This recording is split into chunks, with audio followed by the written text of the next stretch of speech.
Hello everyone and welcome to the channel. I'm Emmanuel, I'm an airline pilot, and in today's video let's review the greatest changes that Fenix have just announced with the release of their big Fenix update video. Now the BFU, as it's known, is going to release in the next couple of days after quite a couple of extensive delays, but I'm really looking forward to it. The video includes a lot of changes, mostly on the visual side of things, so that's what we're going to go over today. But don't be mistaken there are a lot of systematic changes in there as well. Now we're going to start very basic, BFU.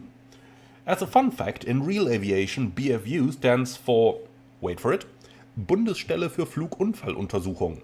That's the German equivalent of the American NTSB. Now, with that fun aside, let's go straight into the changes from the update. You can actually see one of the changes straight on screen over here, and that is the A319 that sees sharklets added to it. Now, there isn't just the A319 CFM, there's also the IAE, but the CFM is an especially interesting one because American actually has their A319s fitted with an engine version that produces as much thrust as the A320's version of the engine, aka you're going to have a lot of fun with a hugely overpowered aircraft. Now, going to a lot of fun, the next piece of fun you're going to have will be navigating through weather, because a weather radar is finally available. Now, from here on, I will take a little bit of the original video as the reference over here, and you guys can just follow along with the timestamp that will always be visible on screen. So weather radar is definitely one of the things that have been implemented with the BFU update. Now, interestingly enough, and that one's even more interesting for myself, is the stop margin is finally also calculated on the electronic flight bag up here, which is one of the items that you need on every single Airbus briefing, so pretty cool to see that we have this now. On a small note though, they are going to redesign the entire interface page here in the future, so yeah, it looks a little weird right now, but they are going to improve that in the future. Now, going on, the next interesting feature is right over here. The audio control panel is now able to control the volume of other apps running on your computer. So as you can see over here, you can control the vPilot volume using your volume knob in the virtual cockpit, which means you can make them louder or make them more quiet in exactly the realistic way. Now, they did the same with GSX sounds down here, and they even teased that you could control Spotify as well, which is quite cool, isn't it? Now, going on from there, there's a new sound set coming as well, but let's now go into the more interesting things here.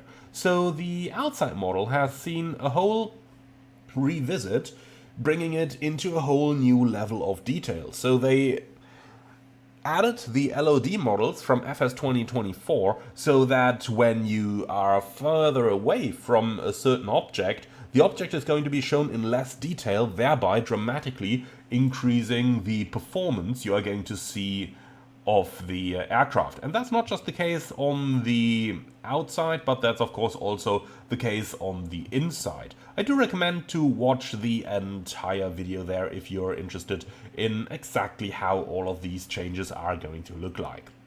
Now, the next interesting piece that we see added is the control of the doors, and that's one especially interesting piece of an update. So I'm just going to play this, and you can see that you can operate the levers and the doors exactly like in the real world now. So to open it, you ensure that the slides are disarmed, then you lift the handle, and then you can open the door using the handle on the side over here. Now, what they've just shown is that on the first attempt of opening the door, it didn't actually go all the way into the lock. So you'd have to push it a little bit further and then it eventually locks. Now, let's see the same thing from the outside model as well, because you can obviously not just open the doors from the inside, you can also open the doors from the outside. When you do that, you get right up here, and then you've got your door lever over here. So you push that thing through, then you pull the entire lever out, and then you can open the door. So let's see that in action on the Fenix Airbus. That's a pretty cool thing, isn't it? Now, Closing the door is something particularly interesting as well. You can see this little thing down here, and that's what we call the gust lock. In order to be able to close any airplane door, you need to press the gust lock first, because those doors have a lock installed to prevent wind gusts from blowing them closed. So once you've pressed the gust lock, you can close the door, then you put the handle down, and then you can or cannot arm the slides. Do note that by default you're not supposed to actually arm those slides without the command from the captain, so the normal procedure to close the doors is to actually leave them open, or rather leave them unarmed. Now, similarly, you can also control the cargo doors now, and you actually have to unlock them. Then you open the handle down here, and when you put that into the open position, that's when the electric hydraulic pump starts and when the actual cargo door actually opens. You gotta ensure that it locks at the very top, otherwise when it doesn't lock, then it would slowly be closing again as hydraulic pressure drops in the system. So that's quite a cool thing that they have added over there. Now let's go one step further, and that's the refueling panel. So you can operate the refueling panel in the walk-around mode of the aircraft. Now, this is a rather interesting thing because it is one that pilots typically wouldn't touch. This is typically stuff that the refueler would do, but all the correct switching and everything is going to be done automatically when you select your refueling in the EFB. So if you just want to keep it the way that real pilots would experience this, then you would just tell the refueler how much fuel you want. You can do that through the EFB, and then the refueler is going to do the changes on the fuel panel. However, if you absolutely want to, then you can operate the panel manually in the walk-around mode as well. Now, a small tip over here, when you're operating this panel, let's say you need 7,000 kilos of fuel. What real-world refuelers would do is they would normally put in something like 7.1, because the computer is otherwise probably going to shut off the refueling a little bit early, and that is obviously something that we don't want. So in the real world, on the small Airbus, they'd usually dial in something like 100 kilos extra. On the larger Airbuses, such as the A330, they would go something like 200, 300 kilos extra, and that is, well, totally normal. That's how you do this. Now, something that's interesting as well, if you go a little bit further, is that you can also operate the switches in the external power connector. So you'll find that compartment a little bit further in the front of the aircraft. You open it up, then you click on the plug, and then an external power unit is actually plugged into the aircraft. That's quite nice, and of course all the buttons that you see on there, like the light test button or the cockpit call, actually do work as well. So that's a pretty cool thing, and you can shut down the APU from down there. Another cool thing.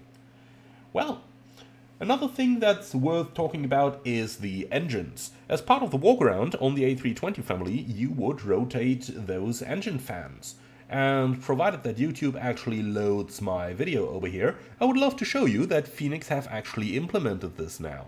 So what they can now do is that when you're standing in front of the engine, then you can hold the spinner in order to stop the fan from rotating, something I would never ever do in the real world. But as you can see, you can also turn the fan manually, which is a pretty cool thing. The click spot's only located in the bottom region of the engine though, because that's the only one that you can actually reach from the ground. Hint, don't try that on a wide-body aircraft, it's not gonna go well. So, that much for all the features. Well, not all, but many of the features added through BFU. Now, let's quickly talk about some of the graphics as well, because Fenix have done an awesome job just working on some of the graphics again. It just looks that little bit better. Now, what's really worth mentioning here is that it's not just the graphics on the outside that they worked on, it's also a lot of the graphics on the inside, and especially on the inside. So let's go ahead and have a look at that. Now, this is one of the pictures they've shared from the brand new flight deck, and Fenix had originally optimized their cockpit textures for Flight Simulator 2020, but since 2024 features a whole new lighting engine, Fenix have adapted to that, and now you can use the Fenix Airbus in 2024 and you're going to have a completely correct color layout in the flight deck as well. Now, what has changed then? You will probably notice that the flight deck has become more grayish and much less bluish. Now, let's just go over a couple of those pictures over here and enjoy some of the art. But something that I really noticed when I started flying Airbuses is that the cockpits were far less blue than flight simulation usually depicts them. You can see that very nicely on this picture over here, where the entire main panel is more like gray than blue. At least that is my personal perception. Now, the last great change that they have done is to recalibrate the colors of the display. Now, that was a really interesting one, and I actually asked the Fenix guys myself, like, you say in your video that you have fine-tuned the calibration based on the real aircraft, but real Airbus displays are not color calibrated, so what exactly have you done? And this was a pretty interesting conversation that I entered with the Fenix team, because what they apparently did is to take several aircraft and kind of build out an average between all the different aircraft, and that is what they modeled their new display colors on. So, to give you that little bit of reference, in the real aircraft, when you have 4 different possibilities to show the primary flight display, remember you can either show it on the outboard or on the inbound display using the transfer switch that you would find just about over here on the panel, then they would all look completely different, up to a way where there is one airplane in my airline's fleet where blue actually looks pretty whitish. You can distinguish it, but really not as easily as you can see it, for example, over here. So that's a pretty interesting thing, and I gotta say that the colors we see over here are some colors that I would definitely recognize, but then again you might find photos on the internet that look completely different, and that's completely expected because airliner displays are not color calibrated, therefore they might look completely different. Even within the same aircraft, you will barely find any Airbus where the PFD on the left side has the same color as the PFD on the right side. Well, my friends, and that's a quick summary of the Fenix BFU update. I'm really looking forward to fly that one over the course of the next couple of days, but in the meantime, I'm excited to hear what you guys think about it. Be sure to leave your comment in the comment section below, and as always, like, comment and subscribe, and then I'm really looking forward to see you guys again on the next one.